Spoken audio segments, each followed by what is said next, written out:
Hello, MotoAmerica fans. It's time for another episode of Off Track with Carruthers and Bice. You'll laugh, you'll cry, and you may even learn something from this unlikely pair and their special guest. The mic is yours, Paul and Sean.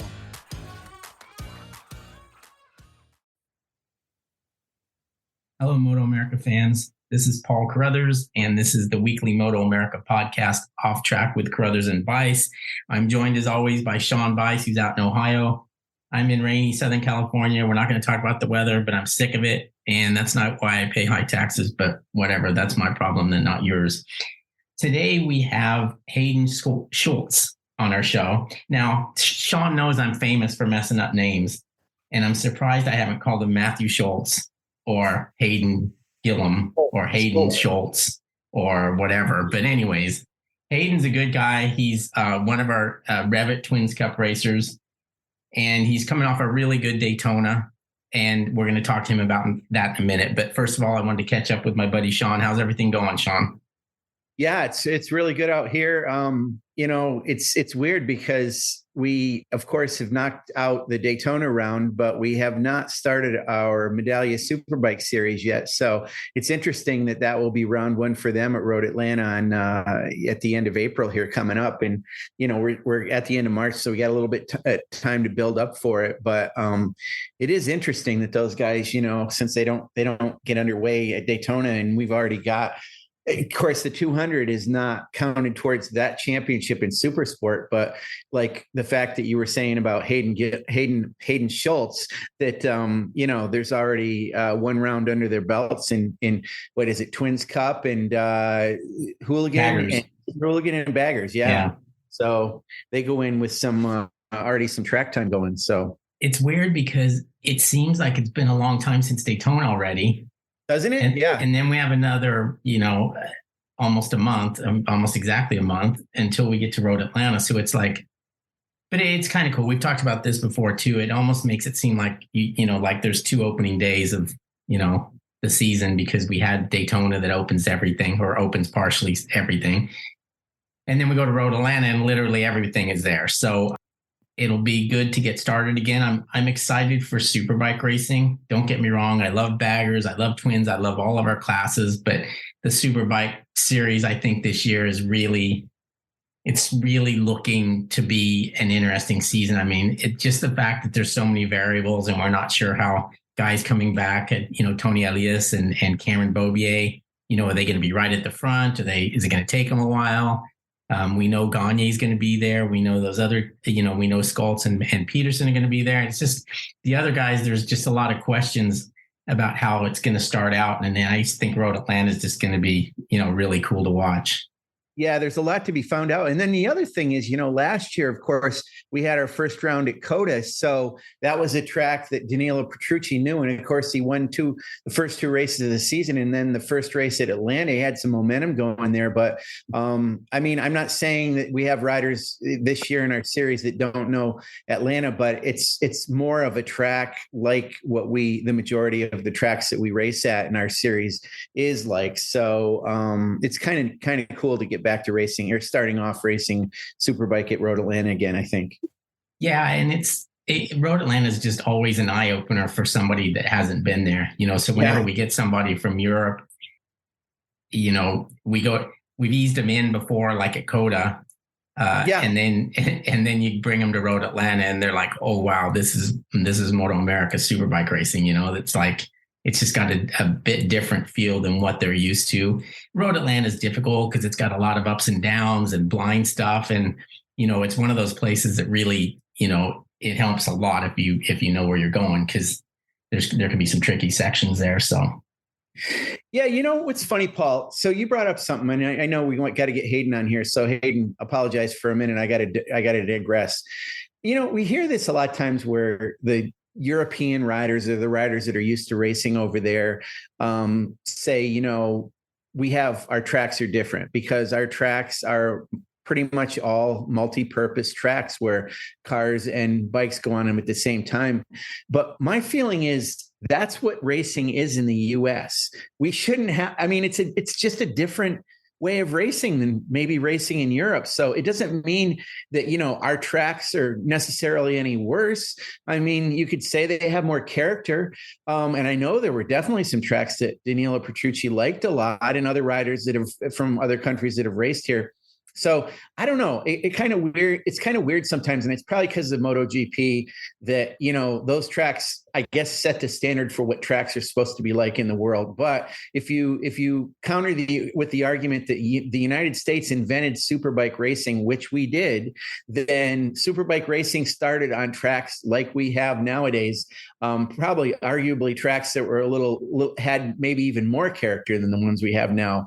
And I put character in quotation marks. So sometimes I'm like, geez, I don't think we have to be apologetic about what we have. We have a unique type of racing. And if you come here to race in it, you have to learn how to do it. So, that's what it's all about, I think.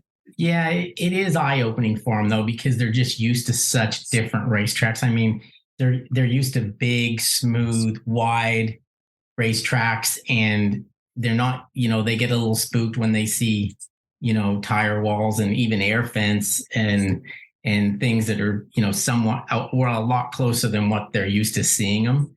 But I think it's mostly, I want to say it's mostly bumps. I mean, their tracks over there get resurfaced all the time. They complain about bumps over there. They don't know what bumps are until they come to some of the tracks that we have. But, it's like my dad always said, and Wayne Rainey always says, it's like, if, sometimes there's bumps and the best, and what you have to do is avoid them, and everybody's, the bumps don't move. They're there for everybody. So it's just different than what they've grown up with. It'd be the same with us. If we grew up with those big, smooth racetracks, we'd be a little spooked when we went to some place that was different. So. Speaking of growing up with it, Paul, I mean, you better than anybody can speak to the fact that the tracks back in Europe, back when Kenny raced and your dad worked with him, and even when your dad raced and you were going around the tracks and different places with, Kenny and with your dad and everything, and mom and the family, there were tracks where they were literally crossing railroad tracks, right? 100%. I mean, when my dad came here to race and we all moved here, Road Atlanta was his favorite track because he said at the time that was the only one that was close to European tracks because they're longer. When he raced, they were mostly on street circuits. So he loved Road Atlanta. He thought Road Atlanta was cool. And he was kind of pissed when they put the chicane in on the back because he liked that fast stuff. I mean, the chicane wasn't there when he raced, obviously, but he doesn't like watching it. He wishes that the chicane wasn't there, which would be pretty nuts in this day and age. But yeah, the tracks, it's funny because the tracks over there have evolved just 100%. Like I said, they were mostly street circuits, and then they evolved into purpose-built racetracks, and now they're these wonderful, perfectly smooth, perfectly wide, purpose-made racetracks, and that's what we have. But and we have Road Atlanta and places like that, and you know what? We have the tracks have character. Our guys that grow up racing on them are used to them. They like them, and here we go.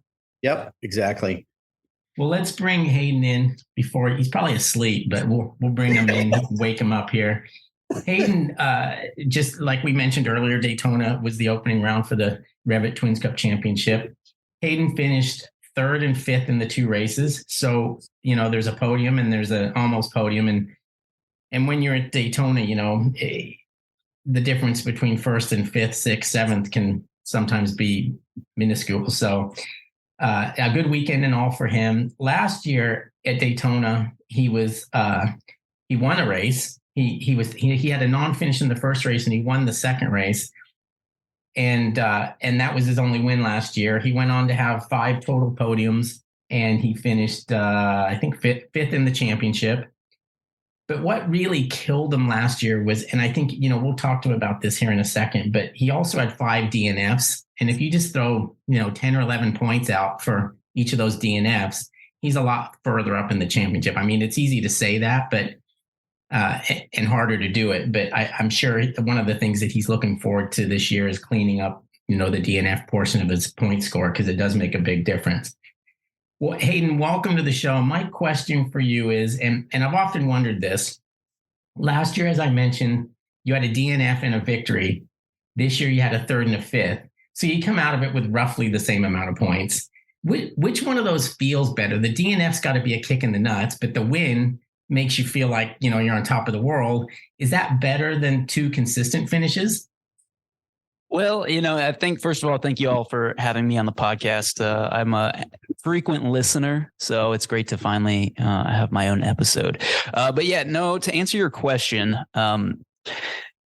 this year, I did what I wanted to do, which was come away with a couple consistent points paying finishes, including a podium. So that was great. I actually come away with more points this year just by a couple than I did last year. But truthfully, last year did definitely feel better. Coming away with a win, and my first MotoAmerica win was something that you can't, especially at Daytona.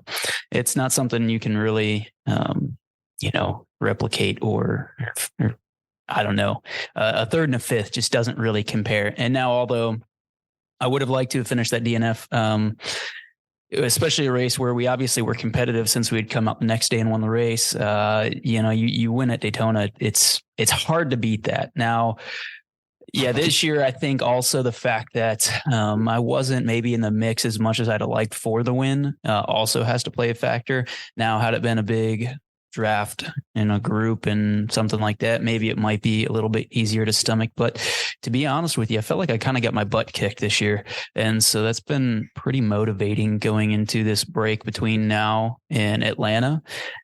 So last year definitely has to be the better feeling weekend. You come away with more confidence from that than you do. Now, I don't want to say confidence because I'm pretty confident about the rest of the year. I've got a really good team in bike, but when you win a race, it's hard to beat that feeling. Hey, now I got to start out by asking you a question that I've never asked you before. And it's something I can't believe I haven't asked you before. So I want to preface this by saying, occasionally when we have on our social media, when we show Hayden Gillum and he's got the 69 bike, you'll get some people that are uninformed and they'll be like, oh, blasphemy. He shouldn't have that number. And we're like, hello, the guy's name is Hayden. Plus he's actually a cousin. He's in the family. So, we always have to school some of these people that think it's so wrong that anybody would use Nicky's number. But I've never asked you this. Is your name Hayden because of Nicky, the Haydens and Nicky Hayden? No, it's not. And you would think so. You would think that I come from a racing family, especially because my younger brother's name is Colin, like Colin Edwards or something. Yes, but exactly we were, right. my family it's pure coincidence, and we're not related to, my dad wasn't a racer or anything like that beforehand. So it's just kind of funny how it works out that you've got a Hayden and a Colin in my family, but no relation, no, preconceived idea that was going to happen at all. It's funny because there in your age group, I guess, to your point, there are a fair number of people in this world with the first name of Hayden, and a lot of them I'm sure are because of Hayden or Nicky Hayden or the Hayden family. But I thought, well, it's also a name that's kind of popular. I've heard it several times. I've even asked people, when I've heard the name just walking around, like, do you know who Nicky Hayden is? And sometimes they've heard of the name or whatever, but you can tell instantly they're not fans or anything. So it's something I always wondered. And that's, you're right about your brother, Colin. I never thought of that part about it, but that you got them both going for you. So, and you're from Arkansas, which, okay, Corey West is there. Corey Burleson is there. Yep. And of course, John Kosinski. Do you know much about John Kosinski and being from Little Rock and all that?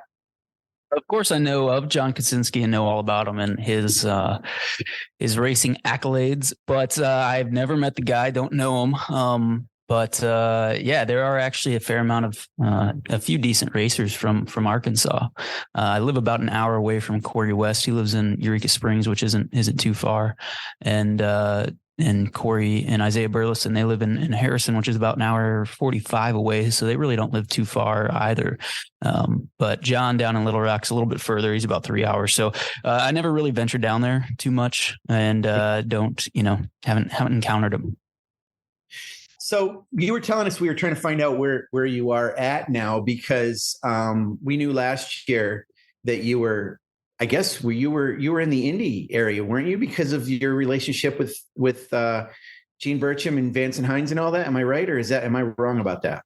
Yeah, no, that's correct. So last year, right before Daytona, I moved up to Brownsburg, Indiana, which is just on it's in the Indianapolis area. Larry Lawrence's town. Oh, okay. Yeah.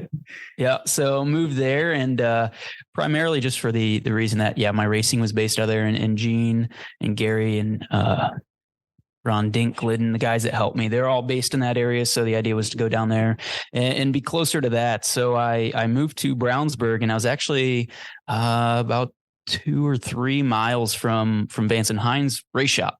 So it was actually on my usual running and cycling routes was by the race shop. So I go by there all the time. And I actually used to work at the race shop in a couple of different instances in previous years, unrelated to this venture up to Indianapolis. So it's kind of cool that I was up there for a while, but ended up moving back to Arkansas, Northwest Arkansas in December. So that's where I'm based now. Okay. And I'm going to keep going with this a minute, Paul. So, you were working with Vance and Hines, and you still work with him as a rider and a racer, and still work with Gene. But for the fact that when you're not racing, you are doing something else now. Tell us what you do when you're not training or riding a motorcycle. Yeah, so the majority of my time is actually spent working on a construction site, which is not that glamorous, but it allows me the flexibility, and it pays the bills. It's tough to find a job that is cool with you going racing all the time. So luckily last year in Indiana, I worked in a warehouse, did that, but I moved back home, and I work with my brother and my dad doing construction now. And it's funny, I went to college to the University of Arkansas years ago and graduated with a degree in recreation and sport management, but I've never used that degree, because if you work in recreation and sport management, they're usually doing stuff on the weekends as well. So any job that I'd want to do wouldn't let me go racing. So I just I've got this degree that I've yet to use. And here I am, digging ditches and working on, the footings and foundations of houses, just putting in a blue collar job, because that's what lets me go racing. And that's some of the, I guess, unseen sacrifices you see with a lot of privateers like myself that have to work.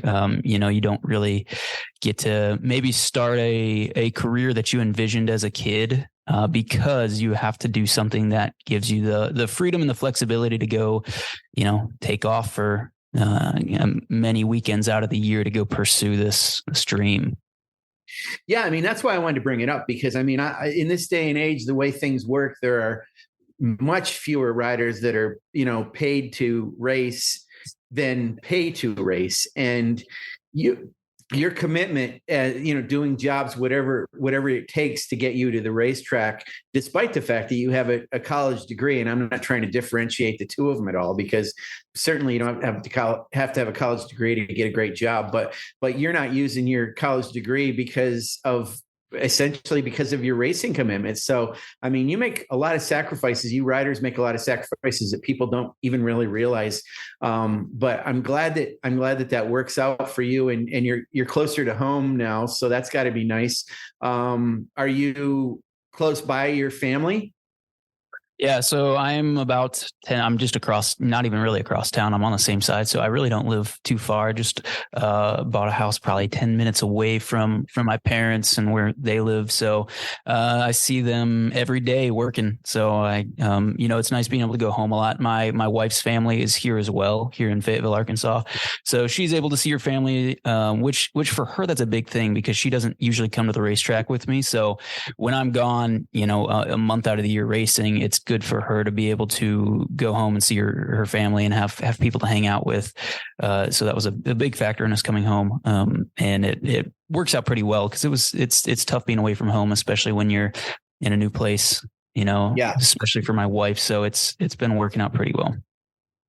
All right. I'm going to bring it up because you brought it up at Daytona, but you are a bigger boy, so to speak, and you're in better shape now than what I remember when you were younger. Probably a little baby fat because you were so young. But do you feel like you're at least through the race that probably hurts you the most with the fact that you're, some of these guys you're racing against are pretty little people? Yeah, Daytona is definitely a challenge, and I knew it was going to be a challenge, and it's not for lack of effort. I'm just naturally a pretty stocky guy. I'm built like my dad, and that provides some challenges. So Daytona was definitely tough. You get on the banking, and last year it was more manageable. I mean, the pace really wasn't as quick. This year the pace was a lot faster in the infield, which wasn't so much, a problem. It's the fact that you get on the banking, and if you lose a draft, it's much harder to catch that draft, especially when everybody else takes a step forward with their bikes as well. I mean, I've got a really strong bike, so that's not where the shortcoming is, but you're going against your competitors that weigh 130 pounds. So it's tough to match that. So that was by far the most challenging weekend that I hope that we're going to face. But it also sort of, lit a fire under me coming home from Daytona, because I'm pretty determined to try to minimize that problem as much as I can. So, even in the week since I've been home, I've been able to lose a fair amount more weight. And the goal is just to try to lean out as much as I can before Atlanta, just to make it less of a problem, because it's tough, because I've trained pretty hard over this off season, and then to see you still have, a lot of work to put in, it's a little humbling, and not that I was, surprised, but it's tough being a stockier guy. I don't lift the weights, but I still carry a lot of muscle. It's harder for me to lose fat. So, focusing in on a diet, and also just kind of increasing some of the workload, truthfully, and working out, and also just find some other ways to train to suit my body type, and to figure out what works best for me has been pretty important. But it's what we face, and it's been something that's been a challenge since I've been in Twins Cup, especially you're riding a bike that doesn't make as much power as a 600 or a super bike. So that weight makes a lot more, or it just is a lot more important. So yeah, I've been putting in a lot of work recently. So hopefully when we get to Atlanta, that pays off, and we suffer less. But it's, something that has to be done. Right. Okay. Since we haven't had you on the show before, I think it's important. And you mentioned it a little bit earlier when we were talking about your name, but you don't come from a racing family. Your father didn't race, etc. How did this all begin for you? I mean, how did you stumble upon motorcycles, or was there some relative or some friend, or just tell us a little bit about how you got to this point? Yeah. So when I was my family, nobody in my family raced or really had motorcycles beforehand. So when I was 4 years old, my dad went to the local dealership, and he wanted to buy a 4-wheeler for us, because we had a little farm. I wanted to buy a 4-wheeler for me to ride, and you had to be 6 years old to buy a 4-wheeler, so they wouldn't sell it to him. But they did say, we've got a PW50 here with training wheels we could sell you. And so he went home and somehow convinced my mom that was acceptable. That was a good alternative. And then it sort of took off from there. So I started racing motocross for a long time, and did that. Grew up racing motocross. I went to Loretta's on a 50cc when I was younger. And really what got me into the road racing side was asphalt. That same dealer, Bill Eddy, who actually came and watched at Daytona, he owned the local dealership, and he took us to a kart track, and we put street tires on my KTM 65, and I tried Supermoto, and I fell in love with it immediately, and also found out that I was a little bit better at that than I was at motocross. So winning is more fun. So that's what I started to pursue. And at the time, we actually owned a motocross track in Stillwater, Oklahoma, that Guy Cooper had built, called Cooperland. So pretty good sized motocross track. And then I took off and started pursuing the road racing thing. I actually took a couple years off when I was 10, because I wanted to live like a normal kid. I think I got burnt out because I was racing motocross so much that I didn't realize what I had. And so eventually got into the road racing thing. And when I was 12, and then it's kind of just gone since there. So, yeah, Hayden, I mean, do you feel a lot, this is just natural when you talk about riders where they started. You usually start on a PW50 or something off-road, because you can't ride on the street, or you can't go to track day or whatever. So it's a natural progression. But at this point, and you said Supermoto, at this point in your road racing is your thing now, right?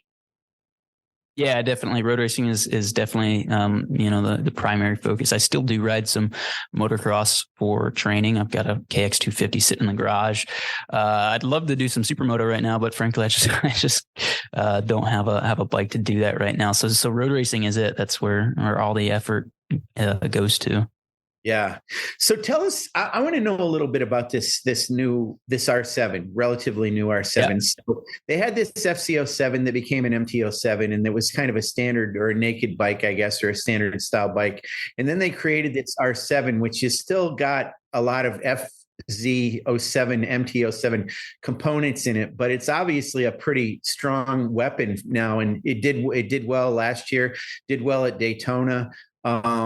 What is it about the bike? And let's compare it to, let's just say, to the Aprilia, because that seems to be, there's, the prominent other brand or manufacturer in Twins Cup. But it seems to be that there's several things that the R7 does maybe better or equally as well. It's certainly a good bike. So tell us about it a little bit. Yeah, the R7 is awesome. So I did race the MT07 before the R7 came out in 2020. So I've had a chance to compare that, and I did race half a season on an RS660, although it was a stock engine, so it doesn't compare completely to what I'm racing against now, but I can kind of give ideas of where the two bikes differ. So first of all, between the MT07 and the R7, the main difference you'll see is just how it sits. The R7 feels like a completely different motorcycle, even though it shares, almost everything on it, is the same. But because that MT07 has, a fairing kit, it wasn't meant to be a sport bike that was raced. It definitely feels like that. So the R7's much narrower and quite a bit shorter. Maybe that's just because it's narrower, but like for me, I'm not that tall. So sitting on an MT07, it was like the tallest bike I'd ever ridden, even though it was only an MT07. But the R7 is quite a bit more comfortable. And so besides that, almost all the parts are the same. There's not that much that differs. Actually, a lot of the parts that I still have on my R7 are what I had on my MT07, including the suspension. The suspension I have on my R7 is exactly what we had on our MT, and we just swapped it over, and, it works great. Now, compared to the Aprilia, there's definitely some differences. And this year, things have changed a little bit. It seems like they made a pretty good step with the Aprilia from what I can tell at Daytona, but it's hard to get a really clear judgment on how it is based off Daytona because it's not like the rest of the racetracks. So I think in Atlanta we'll have a better idea, but it seems like the Aprilia does get off the corners better this year and maybe is, made some improvement in the top end. I know they did get rods this year. Now, that's, I think they also were able to spend a bit more time on that bike, and Matt and the guys and the guys at Roman Engineering are really smart and do a great job building those machines. So, you give them a winter to tinker with things. They're definitely going to make improvements. And I think that was shown at Daytona with the bikes that they brought. The bikes are definitely different. So when I rode the Aprilia, again, stock engine. So it's different than what they're riding now, but the range of RPMs that you could use was maybe less than what I feel like the R7 has. So to me, the R7 was maybe a little bit easier to ride. The Aprilia, you had to ride a little bit higher in the RPMs, more like a 600 or a two-stroke, maybe, to make sure you stayed in the power band of that bike. And then it definitely was different because it doesn't have a linkage on the rear. So setting up that bike was quite a bit different. And that was one of the things I think I might have had a hard time wrapping my head around, was the feeling of, trying to figure out what the bike was doing, because it, you don't have a linkage on the rear. So it goes directly to the engine. So that was a challenge for me as well. And that was one of the things that I really struggled on the 660, and ended up going back to the R7, and immediately going back to the R7, I felt back at home. So not to say it's not a great bike. I just feel like I got along with the R7 as well. And also, being a bigger guy, the R7 does tend to has more torque. So it helps to have that torque to get out of the corners. It's funny. I was going to kind of make this analogy that in my experience, it's always seemed like Yamaha's have never been the fastest bikes out there, but they've always been among the best handling, the best cornering bikes. Is that the case with this R7, or is it kind of the opposite?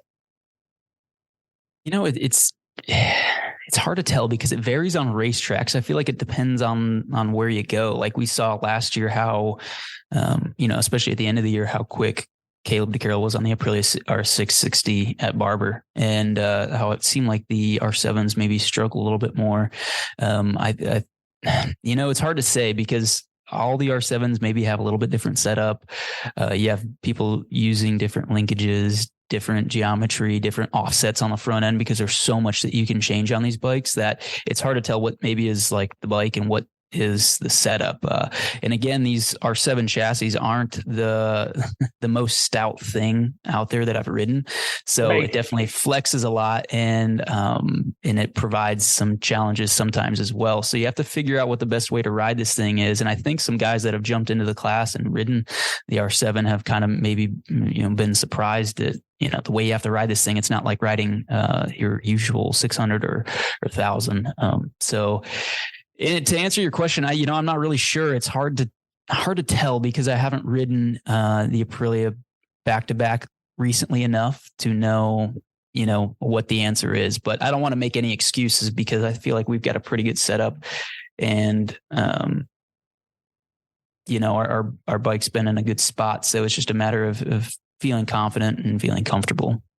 Well, one of the things that's interesting is that you said, it's not, the frame is basically, the frame is not the same as on the R7. And it's because it looks like, so there's like a couple of plates around the swing arm pivot. Is that right? It's something that added some stiffness to the frame. Is that correct about the R7? Yeah, correct. So that's one of the primary differences between the MT07 and the R7 is the side plates that just bolt onto the frame and are supposed to help with stiffening it up. Now I've raced the R7 with the plates and without the plates over the course of the last couple of years. To be honest, I haven't done it back to back enough to tell you if I can give you a noticeable difference. Supposedly it does make it stiffer. Whether it's a big difference, I can't really tell you. It's tough. Yeah, I wondered. That's why I wanted to ask you, because I know when the bike came out, they made kind of a big thing about that piece, and I'm like, well, really, is it a difference maker? So that's interesting. No, it'd be nice to test them back to back. One of the struggles I think our small program has is not really getting much testing time. We're running on a tight, small budget. So there's a lot of things like that I would like to test so I can answer questions like these for myself, and then also to others that ask it, because we do get a lot of inquiries from people building R7s and MT07s looking for feedback or ideas on what the best thing to do is. And it's just something that eventually I hope we get to, but we run on such a small program type budget that testing some of these things just hasn't been a possibility yet. Yeah, but Hayden, man, you must have some interesting conversations with your mentor, Gene Burcham, because you have a very cerebral approach to that bike in that class. And it feels like you almost have to have that for a class that kind of was derived from Twins bike club racing, SV650s and stuff. There's so much tuning and things being able to be done and adjustability with those bikes. You have to be kind of on top of your game, not only as a crew chief, but as a rider too. And I can tell that you've got that. I mean, you obviously can speak about rebound damping and ride height and preload and everything else, right? It sounds like you really understand the dynamics of a motorcycle. I try to. I don't know if Gene would agree with that, dealing with me on a week out basis. But I'm really fortunate to have guys like Gene, Gary, Dink. Those guys are so smart and they know what they're doing. So I trust a lot in them, and luckily I've been able to absorb quite a bit from them. Now I will be the first to tell you that I really don't know that much. I couldn't go out and set up my bike without them. But I do try to me, if I can reason through things, or at least get Gene can explain, we've been working together for a while, so he usually can explain to me what things are doing, to make sense of how to set the bike up, which direction we want to go. And, get us to the right point. And I'll say last year, having James Rispoli also ride one of our other bikes helped me a lot as well, because James has ridden so many different bikes and he's got so much experience. Sometimes trying to verbalize what I was feeling, was tough. And then I'd talk to James and talk through it, and he'd experience some of the same things I could. And I was like, yeah, that's it. That's exactly what I'm feeling. I just had a hard time putting into words. So that, having James ride our bike half for part of the season last year helped. Having guys like Gene that have a lot of experience in a lot of different disciplines, from road racing, flat track, motocross, all that stuff. It really helps us out. And has allowed us to be, we were able to be pretty consistently at the front last year. And I give a lot of credit to them for knowing, where to steer the ship. All right. You seem like a person who would analyze your results from the year previous in order to try to make improvements for the following year. And I'm pretty sure you've probably done that with your 2022 season. As I mentioned earlier, you had 5 DNFs. I didn't look back to see whether those were crashes, whether they were bike failures, whether they were a combination of both. They probably are a combination of both. You would obviously know that. What was the issues last year with 5 DNFs? That's challenging because it's not challenging. Actually, I spent all winter looking over it. But cleaning up the issues is something that I've been trying to focus on for this year, because without those things, we came away with 6 podiums last year, and which was actually tied with for the most with anybody in that class. But the problem was all those DNFs, and that's what really kept us from fighting it out for the championship until the end there.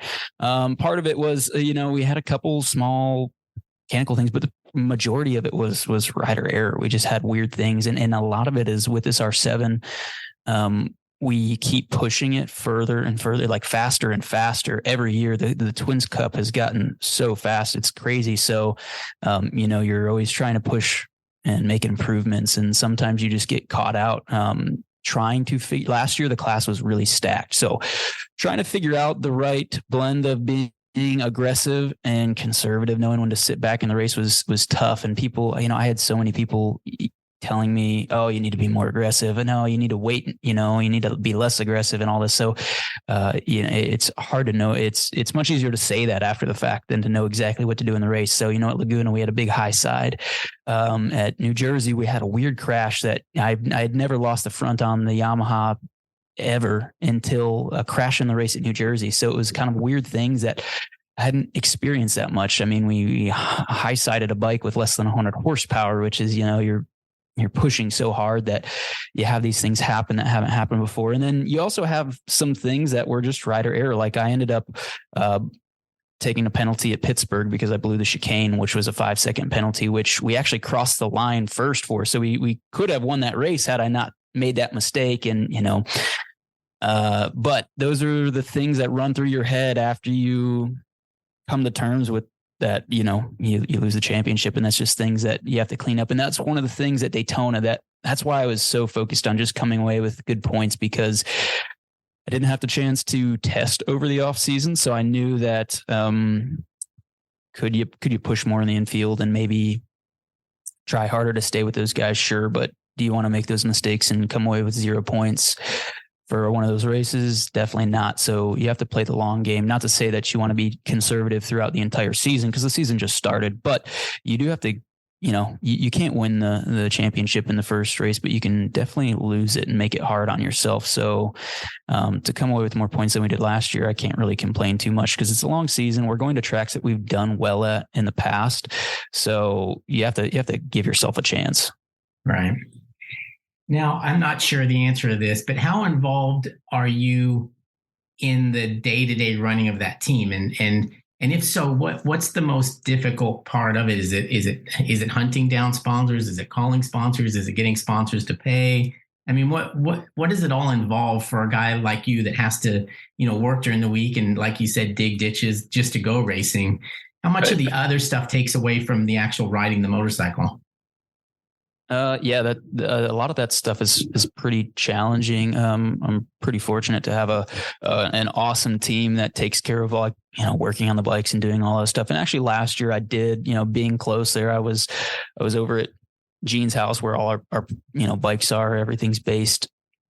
Probably 4 or 5 days throughout the week. So I was there quite a bit. Now I wasn't rebuilding my motors. I mean, Gene does most of that, but I was still there to, give a hand, do whatever I needed to. So now coming back home, I'm not involved in the day-to-day working on the bikes as much.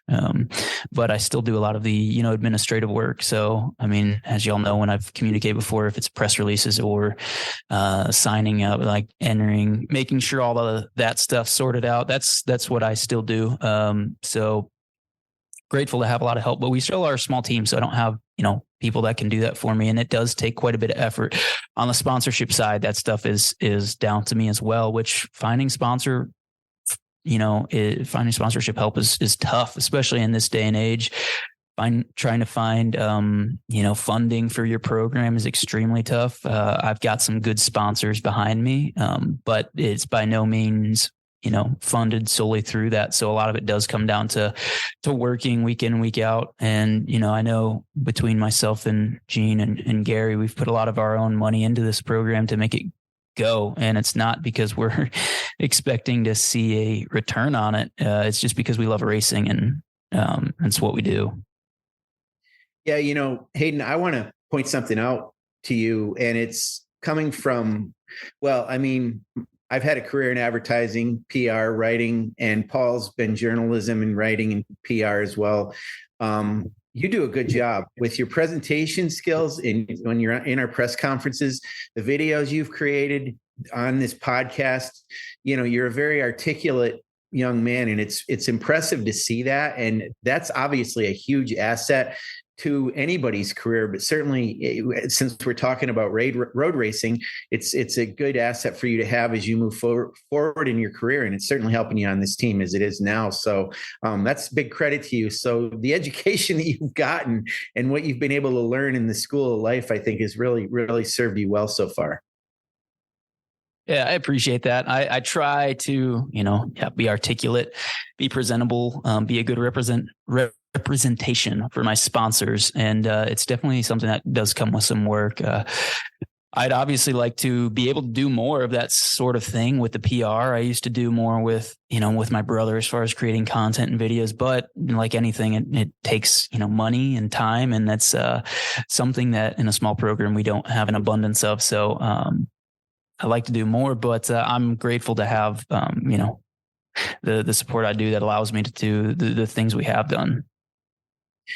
So I want to bring up a few things that are a little bit off topic here with you, just because of the fact that I feel like I can talk to you about a lot of different things. So you mentioned your brother Colin. I mean, we get to see him. He's awesome with what he's doing in video production, and now he's working a lot with ESPN Latin America, right? Is that yeah, Deportes or something? Yeah.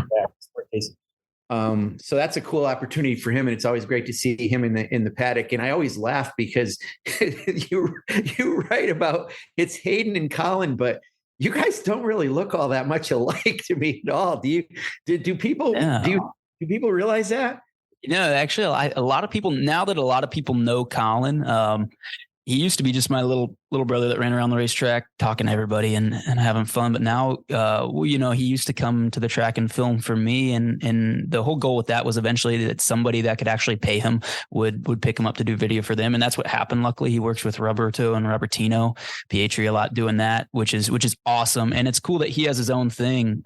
So we don't look alike. He's a little taller and skinnier. So he doesn't, if you didn't know we were brothers, you wouldn't know. So there's a lot of people that know us individually from each other and didn't know we were brothers until we talked to him about it last year. And there's probably still people that don't know that we're brothers, because if you looked at us side by side, you wouldn't know that immediately.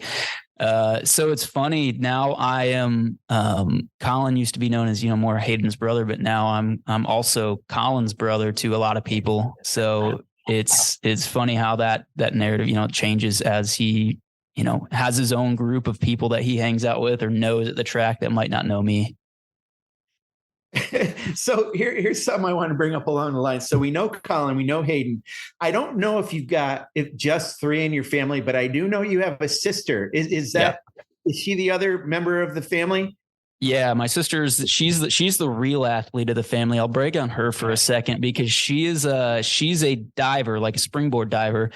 And she is, man, if I was as good as her, if I was as good at road racing as she was at diving, I would not have to work construction. I'd be set. But she's incredible, and she actually just wrapped up her career. So proud of her for all she's accomplished. But she she's got to go to world championships for Team USA before. So she's traveled the world, gone to China, Japan, Russia, Hungary, all these places diving. And she won an NCAA championship as a freshman, actually just got third last weekend at NCAA championships, and won 8 SEC titles. So she's the real deal. And it's been really cool to see her have her own athletic career and accomplish way more in diving than I have in racing so far. So yeah, she's got her own life, her own, athletic, deal going on. And she's just finishing that up. So it'll be interesting to see where she takes that, now that she's done diving. Well, and such a difference from you. I have a feeling your sister doesn't ride a motorcycle, and I don't know. Are you a good diver? Are you a good swimmer? What? I actually tried diving. We started diving at the same time. I think I was in 6th grade maybe. But she had grown up being a gymnast her whole life. So she was a lot more adept at the flipping and spinning and doing all that stuff. It came a little bit more naturally to her. And I was this chubby little kid that was trying to dive, making big splashes and belly flopping. And I decided landing on your back and smacking on the water in a cold pool hurt more than crashing a motorcycle. So I decided to go back and ride motorcycles because I was better at that. And it felt a little more natural. The interesting thing though, Hayden, about that with your sister, and I think your posts on Facebook or whatever, I've seen some photos of her, and she you have a real strong upper body, pretty, kind of triangulated. So does she. She's got some muscle there, right? Yeah, no, she's really strong. She's, I remember, while ago, especially growing up being a gymnast, you develop a lot of muscles, but she's really muscular as well. So I've told her now that she's done diving, she needs to get into a sport like CrossFit or weightlifting or something, because I think she'd be really good at it because she's so naturally strong and has that, already, there. So I think she would be really good if she decided to pursue some other form of fitness like that. I agree with you. So another thing I want to talk to you about that's a little off topic is, sometimes I feel like my life is flashing before my eyes. So I don't know if I'm off on the chronology of this, but I know that you got married, and I don't think you've gotten to your first anniversary yet. Have you? No, not yet. May 8th is our first anniversary. So I got married in between Atlanta and VIR last year. Okay. And so it's coming up. Yeah, I couldn't, sometimes things happen. I'm like, oh my God, that was 2 years ago, not last year. So it was last year. So it was. Yeah, you haven't quite made it through your first year yet. So how's it going, Hayden? How's married life for you? Oh no, it's great. We just bought our first house a little over a month and a half ago. We've got 2 cats, which are pretty entertaining. And she's still putting up with me. So I really can't complain. Everything's been going pretty smooth. So shout out to Logan for being a trooper. Yeah, she's awesome. Great name too. What does she do, Hayden? She's a nurse. So she's my sugar mama right now that helps pay the bills while I go racing. I was going to say, you didn't get to buy a house because you're a road racer. No, definitely not. No, I will say that I myself could not afford to buy a house right now. It's all gone to racing.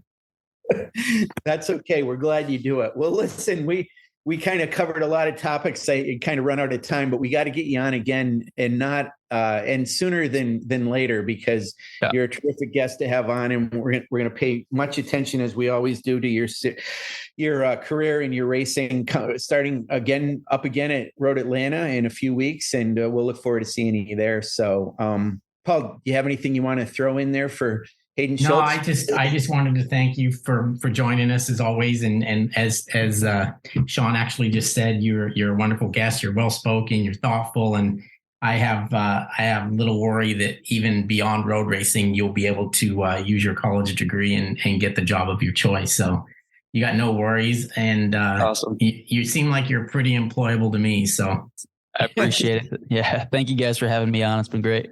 Hey, one quick thing, Hayden. So Paul's team is San Diego State University. The Aztecs are still in it. Mm-hmm. Arkansas is still in it too. So they are. Are you into it? Oh, big. Yeah. Huge Arkansas fan. When I was a little kid, I would cry when Arkansas lost. So it's funny because they just beat Kansas last round, and my mother-in-law and my wife, my mother-in-law went to Kansas, and my wife grew up a big Kansas fan. So watching the game with them, I couldn't maybe let out as much as I would have liked to see them win. So to see that they're still in it, especially when they didn't have that great of a regular season, is awesome. So I'm counting down the hours until, tip off tonight for the Sweet 16. If I cried with every San Diego loss, I'd be drained in a puddle. Being an Arkansas fan's been a tumultuous relationship, just growing. It's been challenging. So I'm just hoping for a little more success. Yeah. Well, good luck. Yeah, good luck. Good luck to y'all. Good luck to both you guys. I got nothing with my team, so they're gone. They didn't get in it. But anyway, all right. Well, thanks, Hayden. Great to have you on. And I just want to let everybody know. So our next round and our first round of Medallia Superbike will be coming up at the end of April, and certainly get MotoAmerica Live Plus squared away for this year if you haven't already done it and didn't have it for Daytona. And I want to shout out again to the corner workers too. I mean, we are always looking for volunteers for that. Road Atlanta is a great track to be a corner worker at. There's a need for it at every one of our rounds. So if you get on our website and look it up, or go to the Facebook page for MotoAmerica volunteers, and that's your inroad to get involved in being a corner worker with us. So anyway, thanks again, and we'll talk to you guys next time. Thanks. All right, you guys take care.